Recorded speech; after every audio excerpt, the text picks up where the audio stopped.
and welcome back to Life in Print with Leonie. So today is my very first book haul. If you've seen my previous videos, you'll know that I recently purchased these enormous Billy bookshelves from IKEA, and that I needed to buy some books to fill them. So I've been shopping on eBay, Amazon, at my local Waterstones, the works, wherever basically I could lay my hands on the books that I wanted, that is where I went. So this is my April book haul, and without further ado I'm going to get straight into it with the books that I bought this month. So the first one that I bought is Katie Ford's A Secret Garden.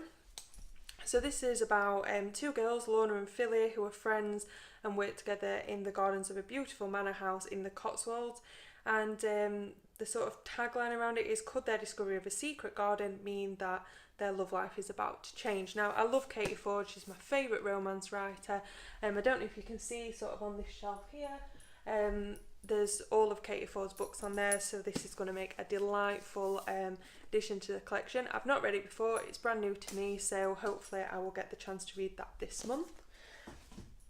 So next up I have the three book selections of the Chronicles of Narnia. I had this exact set of editions when I was younger. They got passed down to my siblings.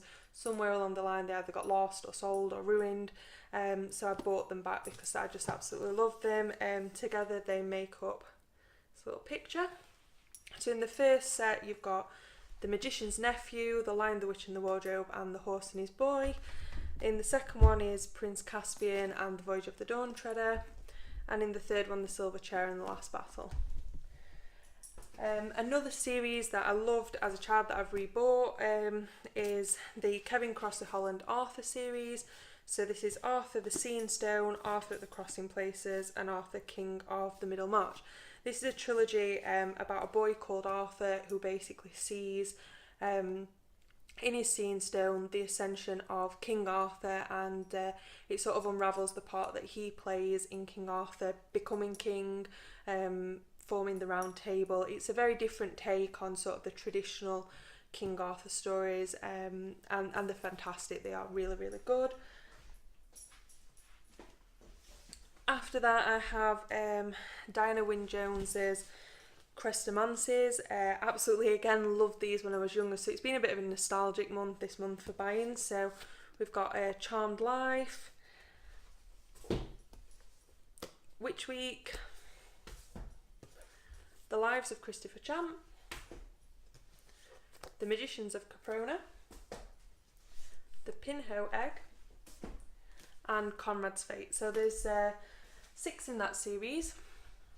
All really good, basically around the idea of sort of magic, learning magic, and also Christopher Champ, one of the characters in it, has 9 lives and is destined to become the next Chrestomancy, which is sort of like the magical leader, and it runs along the idea of like parallel worlds as well, which I found really interesting the first time I read it. Now this is this set of Hunger Games books.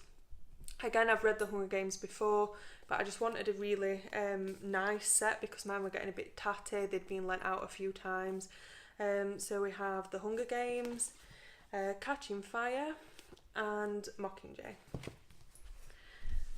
Clariel is an addition to my other Garth Nick's Old Kingdom series. I do have To Hold the Bridge ordered as well, but that's coming in from America, so it's not going to be with me for a little while. So unfortunately it didn't get to be part of this book haul, and I will be ordering Golden Hand at some point as well, but I already have it on my e-reader and I've read it, so I don't want to sort of pay hardback price for it basically, so I'll be waiting until it comes down a little bit in price. Now these are some that I got from Waterstones today, which I've really been looking forward to reading. So we have Laini Taylor's Strange the Dreamer, Stephanie Garber's Caravel, and Veronica Roth's Carve the Mark. So in addition to that, all the other books that I'm going to mention in this book haul are books that I have already read, and that, again, just nostalgia struck a little bit with it, and I wanted to give them a reread. One of the things that I'm looking to do is, I think since I got onto Goodreads about 3 or 4 years ago, I've got quite obsessed by my to-read pile. In terms of the books that I haven't read yet. So what I want to start doing each month is reading a few of the series that I haven't read for a long time, and that I want to reconnect with. So one of those series is Witch Child and Sorceress by Celia Rees. So they're sort of set during the time after America was discovered, and you've got the first settlers there, sort of Puritans, and it revolves around the story of a girl finding the pages of a journal sewn into a quilt, and the story of the witch that people thought was a witch, and then the follow-up is Sorceress, where the character Alison Ellman continues to search for information about Mary Newbury, and find out more about her, but then she actually ends up finding out more about herself and her own potential magical powers. So that's a really good take on sort of a mix between fantasy and contemporary as well. Also by Celia Rees is Pirates. This is sort of looking at women becoming pirates, which I find really interesting anyway, because I do like to see stories about women in sort of the olden days who took on not so much jobs but roles of people, roles that were traditionally men's roles. So Pirates is one of the first of its kind. I think there are a few more out there now that look at sort of women who were pirates, or women who did things that were traditionally men's roles, but Pirates was the very first one that I read, and so it sort of stuck with me for that. The Never Ending Story is such an 80s cover.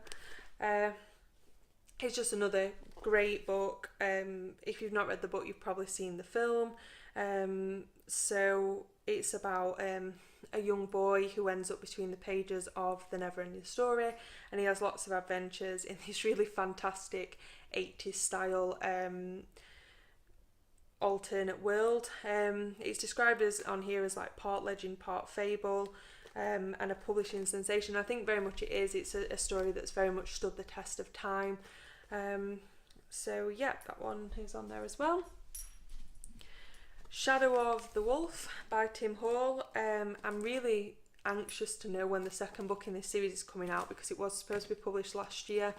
There must have been some kind of delay, but I'm keen to know when it's going to come, because this is just so fantastic. It's very much, this is like an ex-library copy, but it's very much a dark version of Robin Hood, in the young adult category, but bordering on adult. It's a take on it that I don't think anybody else has explored before, and it's very engaging and at times a little bit frightening as well, as you sort of see that darker side to it. Ursula Le Guin's Earthsea Quartet and The Other Wind, which is the 5th book in that series. It's about a character called Jed. Now, this is kind of ironic because it was one of my favourite books growing up, and my boyfriend, who I hadn't met at that time, we only met like 2 years ago, he's called Jed. So I think maybe somewhere there it was a little subconscious. But this is pure high fantasy. It's set in a completely different world.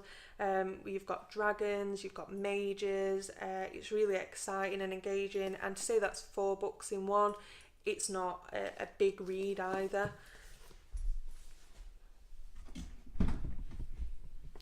So next is the Windsinger trilogy by William Nicholson. So this is more sort of dystopian, but with fantasy in it as well. So there's 3 in this series. There's the Windsinger, Firesong, and Slaves of the Mastery. It's sort of like before the Hunger Games and the other sort of now better known dystopian novels took off. These were the books that were really the first dystopian novels that I was exposed to, and sort of developed my love and passion for those sorts of stories. Another one, actually, I apologise because a few moments ago I said that the books I was going to show you next I'd already read, Lady Midnight being the exception. This is the first in the Dark Artificers series that follows on from the Shadowhunter Chronicles and the Infernal Devices, and it follows Emma Carstairs and Julian Blackthorne, who we got introduced to in City of Heavenly Fire, which was the last of the Mortal Instruments sort of Shadowhunter Chronicles series, and I'm really excited to start reading this, but I don't know whether I want to read it until Lord of Shadows comes out, because I feel like as soon as I read it I'm going to want more. So yeah, I'm a bit on the fence with this as to when I want to read it just yet. So last sort of sets that are in here, I have read these before, but they were books that I borrowed, so I've finally got round to buying my own. So we have the Infernal Devices, which is made up of Clockwork Angel, Clockwork Prince and Clockwork Princess. Very much a love triangle series, but it's kind of one of those weird ones because usually I don't like love triangles, or have like a favourite in them, so I'm like, you know, why is she messing around with him, or why is he messing around with her, because she should be with that other person. But when it's kind of like with the three in this series, you just sort of want them all to be together, and there's no sort of favourite because they're just all really great characters. And finally, following on from that is my Shadowhunter Chronicles series. So I have my own copies of these now, finally. It's only took me about 2 years after reading them to buy my own. So in sort of reverse order, we have City of Heavenly Fire, City of Lost Souls, City of Fallen Angels, City of Glass, City of Ashes, and City of Bones. So they make up the Shadowhunter Chronicles, which I've always sort of called the Mortal Instruments series, which I guess they are the Mortal Instruments series as well.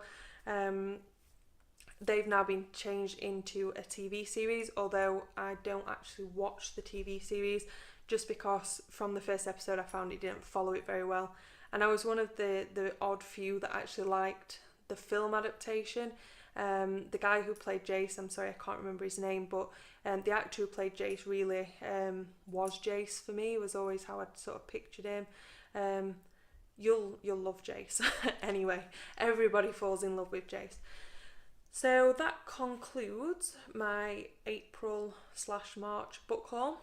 There may not be one as big as this anyway for a while, probably because my boyfriend's like sick of me spending lots of money on books, but I just can't help myself. So yes, that is all of them for now. So the shelves should start to look a little bit fuller going forward. Please feel free to comment and ask me any questions about any of the books that I've talked about today. If they are the ones that I've not read yet, then I will answer as best as I can.